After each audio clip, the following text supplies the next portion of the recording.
Hello, everyone, and welcome back to my channel. Today, we're going to be discussing why your husband pulls away and it's not what you think. Now, let's get into it. So, it's not just about yelling. Disrespect actually shows up in small, subtle, everyday ways that you almost don't recognize. But what I'm going to do in this video today is point out some of these subtle ways that disrespect for your husband shows up and how you can start correcting it today. Now, some women think that, I'm just being real or I'm just being honest, but honestly, it feels like harmless attitude to you, but to your husband, it feels like silent disrespect. So you got to be careful and watch the way you talk to your husband. Let's talk about dismissive behavior. Some of the dismissive behaviors that women actually do in their marriage that's actually killing their marriage, or it shows up as disrespect to their husbands. You see this eye rolling thing that you ladies do, you wound your head like that, those heavy sighs when you are talking to him or when you are addressing him, or you give that whatever type of attitude or that whatever type of face. Ladies, let me tell you something about these little gestures. They're actually telling him you're stupid. That's what it's actually saying to him.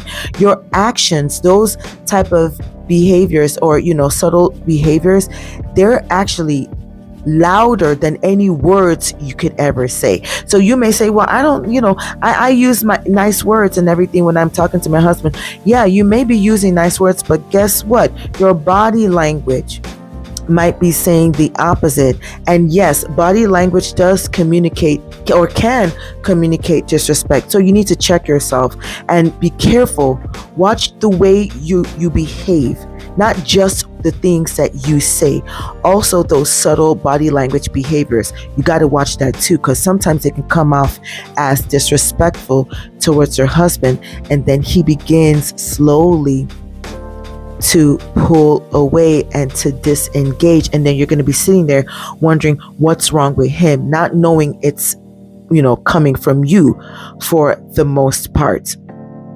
Now, let's also talk about public put down. When you're putting your husband down in public, ladies, I don't know if it's a flex for ladies or if it's a trend.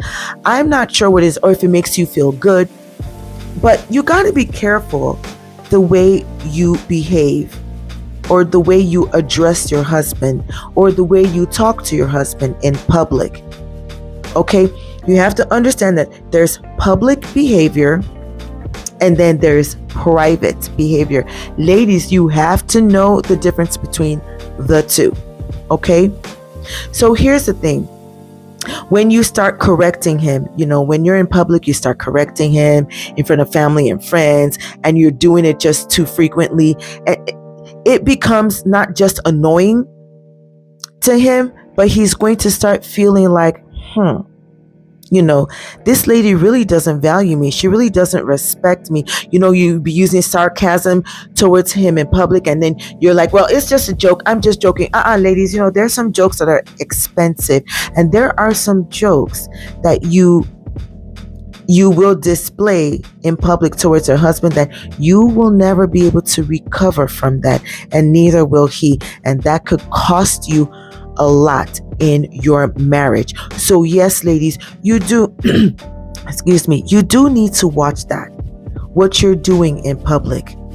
Okay, the next time you are in public with your husband, start paying closer attention to the words of your mouth and your body language.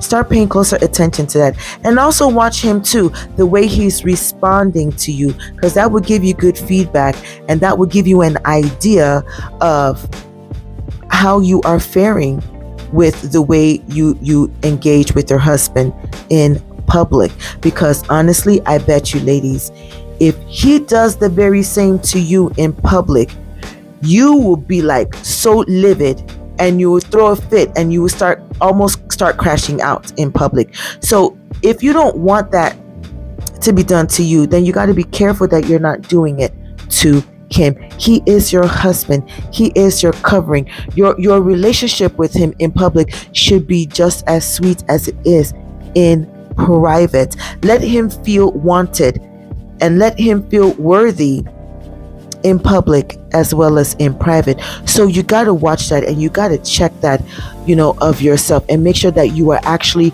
on the right track and you are actually on the safest route with your husband. Because honestly, men remember that public humiliation more than they do that private argument. So you got to be careful. They remember that, and it sits in them.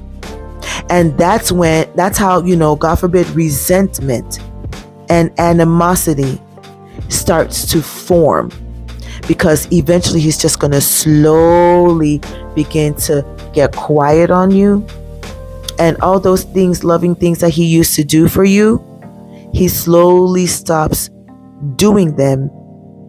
And then by the time you actually realize what's really going on, it's almost too late.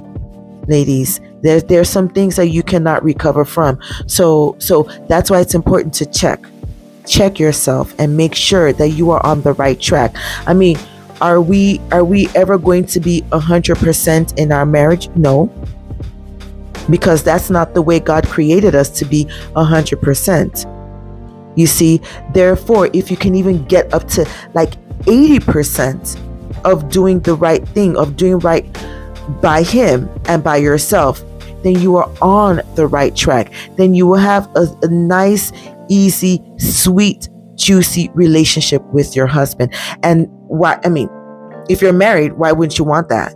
Why wouldn't you want a relationship with your husband in your marriage that's very easy and juicy and it just sits well with both of you? Who doesn't want that? The last point that I'm going to make is when you start ignoring his voice. And what does that look like in real life? Ignoring his voice. Okay, this is what it looks like, ladies. When, you either ask for his opinion and then you go do something else. You go do something opposite of his opinion. Well, then why ask for his opinion if you're going to do the opposite of what he said anyway? Or, he's giving your opinion. Maybe you didn't ask for his opinion. You guys are just having a regular conversation. He's giving his opinion about something, and then you just cut him mid-sentence. Why? Don't do that, because it prevents both of you from communicating effectively. And then it puts your marriage in this position where it just tastes bitter, and it's just it creates that tension between both of you. And then how can he open up to you? How can he be emotionally intelligent, like you guys say? How can he be that towards you if you're usually cutting him off when he's talking, or you ask for his opinion and you act like his opinion doesn't matter because you go do the opposite of what opinion he gave? Ladies, you got to pay attention to these things. And I'm not saying that respect is worship. You should worship him.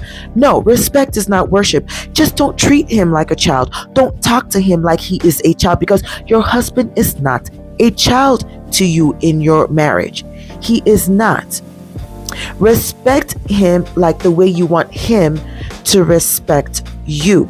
Okay, he needs to be able to feel respected, just like you want to feel respected. You give him how you want to be given. That's how your marriage will work. Let him feel like he is enough. Okay, because if he starts feeling disrespected, he's going to, love won't be enough. Remember, love is never enough in any kind of relationship. Love is never enough. Love is a doing word. You have to do love in order for it to work in your favor. If that man doesn't feel loved, and if he feels disrespected, then he almost would never be able to recover from that with you, and then you notice that your marriage will begin to tank. Drop down in the comment section, ladies, and let's have a further discussion on this topic, and I will see you in the next video. Bye.